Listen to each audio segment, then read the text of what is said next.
Don't forget UW Extension as well. We're Division of Extension. Got a lot of hats to wear. Do I just hit the button here? Yeah. Okay, we start off with we're going to talk about sort of what's going on with farm income. This is what the USDA put out at the end of November 30th, so less than 2 months ago. This is their projection of U.S. net farm income, and it has the current years in there, 2023. And what you see here is net farm income, it's down 20% from what we had in 2022, but 2022 is a record year. We are still 31% above our long run average. So yes, it's a drop from last year, but we're still doing quite well relative to our long-term economic returns. What's the drop in net farm income from? It's primarily due to declining prices. We'll get to that in a minute, but cash receipts. This is cash coming into farmers. This is the USDA's numbers from November 30th still. What's happening is I got all the major commodities. On the left is crops, on the right is livestock. And what you see there is corn is down 10.5% in cash receipts to farmers. Soybeans down almost 6% in cash receipts to farmers. You can see the other ones there. Pretty much they're all down except for the, if I remember right, the fruits and nuts are up a tiny bit. And then go on the livestock side, they're all negative except for cattle and calves, beef, feeder cattle, and fed cattle. That one's up 16.5%. Poultry is down, but the big one is down. Dairy is down 18% in cash receipts. So we've seen these are rough years for most of our commodities relative to last year, but last year was a record high net farm income. So cash receipts are down across the board except for the cattle and calves. Here's an example of what we're talking about. This is a long-term look at crop prices here in Wisconsin. This is farm level prices for corn and soybeans in Wisconsin, way back for the last 14 years. What you see is that big period in the middle where we had flat prices, and we have this big run up at the end in 2020, 2021, 2022. It looks like we're coming down from that now. That's what I see here. We'll hear from John what's going on in the future a little bit.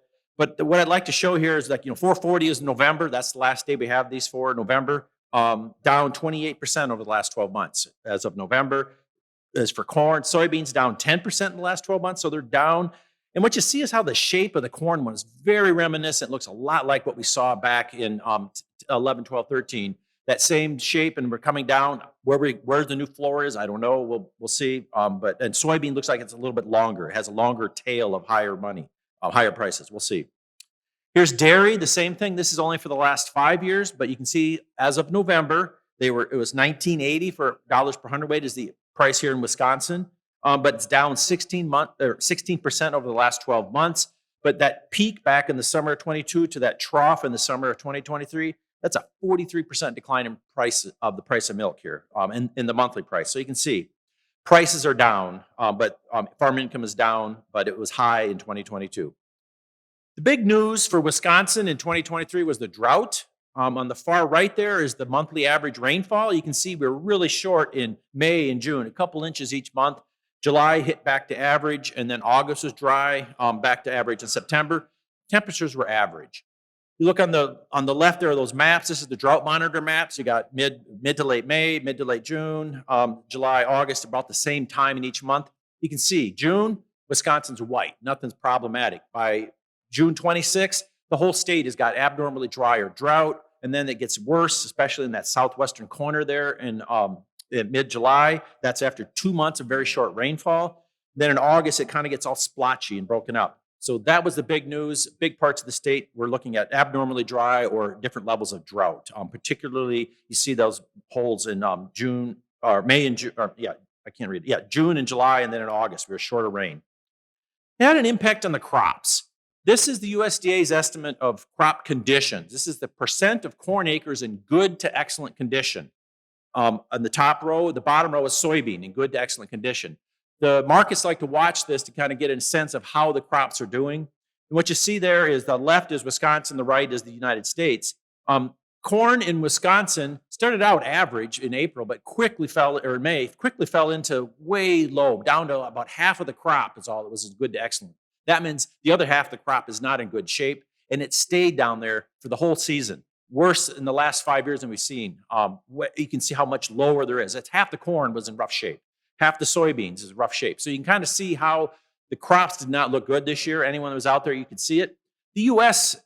they were low as well, but not so starkly less. You can see how it's more like 2022, 2019. It wasn't there that gap between in Wisconsin between 2023 and the other worse year is much larger. So we had relatively poorer looking crops than they did at the U.S. level. Then on January 12th, now the USDA put out their newest newest yield numbers, and so what I'd like to show you is how here with Wisconsin we had 176 for corn, 2.2% down from last year, and soybeans. I can't even read the numbers. It's 51 if I remember right. Yeah, 51, 5.6% down. This is after a couple good years. But what I really like to show here is how both these crops had very different experiences around the Midwest. Iowa, corn was up a little bit. It's blue. That means it was up from last year. Lighter blue, okay, it was up 0.5%. But soybeans in Iowa were down from last year. Wisconsin is all red. Minnesota's all red. But look at Missouri, not a big state for crop production, but corn was down, soybeans were up. Nebraska, Kansas, corn was up, soybeans were down. It depended on when the rain fell and where and what kind of soils you had. Very different experiences. The only states that are consistently red in the upper Midwest, Wisconsin and Minnesota, both were red in both. So both corn and soybeans were down. We sort of had the brunt of it. But then, so what happened at the U.S. when they announced these yields just a couple weeks ago? Not even. U.S. corn set a new record, 177.3 is the average yield for the U.S. U.S. soybeans were 50.6 bushels per acre, tied for fourth, so not bad. Wisconsin, 176. That's our third highest. We had record yields last year and the year before, so we actually didn't do that bad on corn. Soybeans were in 51, that's fifth. Our silage, we're tied for third. The big years were 2021 and 2022. So 2023, after record years, it came down a little bit. So the drought had a much less of an impact than you might think, nationally and in Wisconsin. This is the map on the right is where it was in September, basically early September, Labor Day weekend is where you can see all those red areas. So what were the drought impacts in Wisconsin?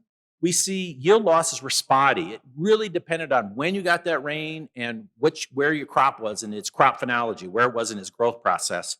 And then also what your soils were, when and where the rain fell and what your soils were like. But we have seen these price declines I saw in the other figures, and most farmers in the state have revenue protection crop insurance. And so when the prices come down, that's part of your losses. And so they have the initial price in March and then the final harvest price. We saw corn have a 17% decline in revenue just from the price change. Soybeans is down 7%. Wheat was down 7%. So already farmers with that revenue protection policy have a 17% yield loss or a revenue loss or a 7% yield loss. So crop insurance is going to make some payments this year. Crop insurance is already paid as of Monday, paid $132 million in the state, big chunk of it for corn, soybeans, and then forage and wheat have a few $1 million. There's more to come. There's far from over yet, but these are the big ones after those price changes. The big ones coming yet are these policies called ECO and SCO. They're based off of county yields, and so we got to wait for county yield data in March. But we're going to see that go up. And so what it really is, it's a very spotty. If you're in an area that didn't get enough rain, you very likely triggered crop insurance indemnities because your yields were even just a little bit below average with that decline in corn prices, you're going to trigger payments. The other big one is, like I said, the forage production was down. Hay stocks in the state are at a record low. We haven't seen them this low in 75 years. A lot of this is that we're not using as much hay, but it was also dry. If you look at that last year, there's a big drop here from 2022 to 2023. If we zoomed into that far right corner, hay prices hit a 3-year high, so that's part of the supply's short. There's demand.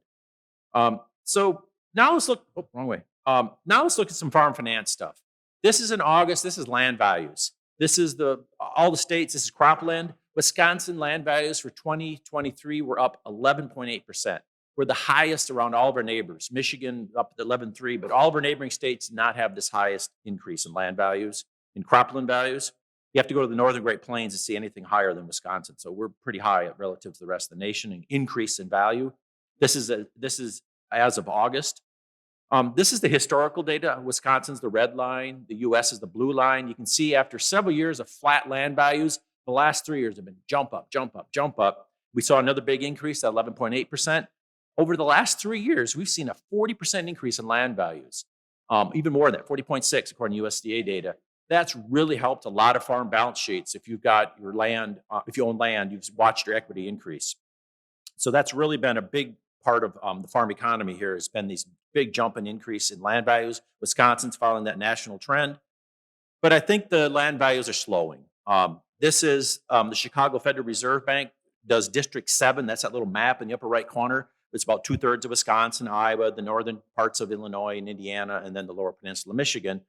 This is their year-over-year increase of land values. And looking at that far right side, that last one is the third quarter of 2023. So 5% increase was the average increase. But you can see how it was over 25% almost for almost a year. We saw a big increase in land values, just like I showed in that graph for for Wisconsin. And then as we come down, we're on the tail end of this. It looks very much like land value increases are definitely slowing down. They have this data broken out by quarter. This is these maps, and this is always, they make the same style. Once you learn how to read it, it's useful, but you got to get used to it. The top number in each little part, sub-district within the 7th district, is how much it changed in the second quarter. And then the number at the bottom is the annual change year over year for the third quarter. So the bottom number is the annual change. The middle number, or the top number, is how much in that district it changed. What you see is a lot of low numbers there. Wisconsin is at -1% in second quarter, so flat. Western Iowa is negative out there. Southeastern Iowa, negative. Northwestern Illinois, negative, meaning that land values really slowed down on that good to good farmland. This is not all farmland, this is good farmland. So it's a lot of evidence that these increases in farmland values that we've seen for the last 3 years are likely slowing down. Higher land values means higher rents. This came out in August. This is the average rental rates for cropland in Wisconsin. The average for the whole state was $151, up over 4% from the year before. These counties in dark green are the ones that had the largest increase, over $20 an acre. It's all in the southwestern and the Driftless region there, Grant and Lafayette, La Crosse and Trempealeau County, and then some other ones right next to them for the 15 to 20, then a smattering elsewhere. But you can see on the right is that table.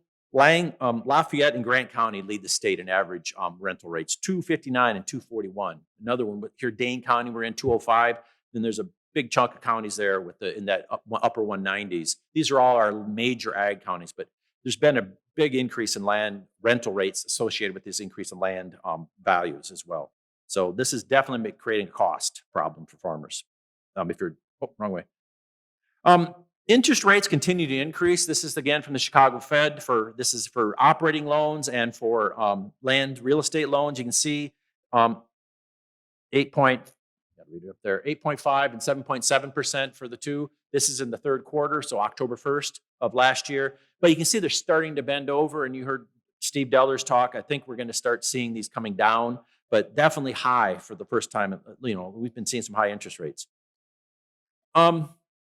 This is the total cost. Now, this is national USDA number, and this is expenditures on each of these items.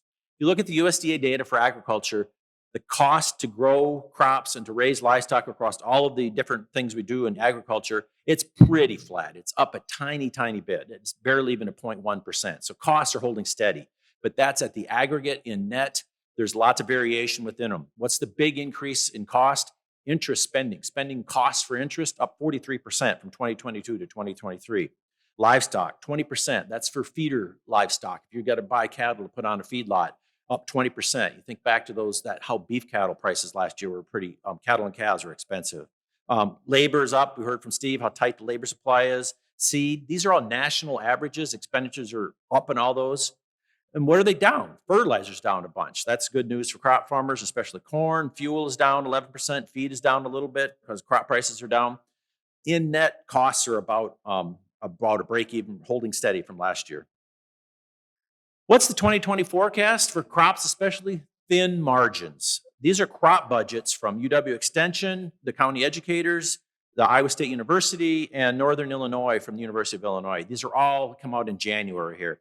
We got corn and soybeans for both of them, corn after corn or corn after soybeans for Iowa.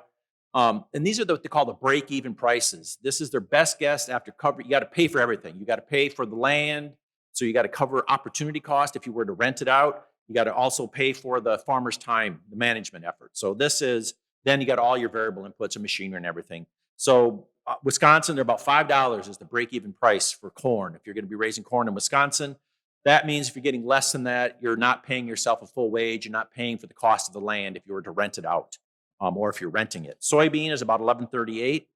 Iowa, they got corn after corn, a little more expensive, 511 to 525. Corn after soybeans, about 450. Soybeans themselves, in that 1109 to 1150. It depends on what your yields are, basically how much input you put on. Northern Illinois is expensive. 513 is a break-even price for corn. Soybean 1194. Overall, these break-even prices are down 5 to 7% relative to last year, but last year was the most expensive corn and soybean crops ever put in. So, and costs have been moderating. But what's the break-even, or what's the USDA's forecast for prices? Corn about 450, soybeans at about 1130. You can see there that Wisconsin corn farmers, if we get those prices and these break-even prices, they're not going to be making a fair return on their corn. They're about breaking even on the soybeans, covering their own time and energy in their land. Iowa's corn after soybeans, and soybeans are about the only ones that are breaking even. Northern Illinois, they're projecting losses, where you're not paying yourself a fair wage. You're not covering your cost of covering all your input or your opportunity costs. So what's the farm income situation outlook? Our farm income is down about 20%, but we're still good relative to our long run averages, over 30% above that 20-year average. What's the outlook? We're moving back towards the average, mostly due to declines in prices and that land value increase that's been driving a lot of a lot of excitement in agriculture, these big jumps. It looks like it's leveling off as we go into 2024. So things are slowing down on the land values, and we'll see how the farm economy does.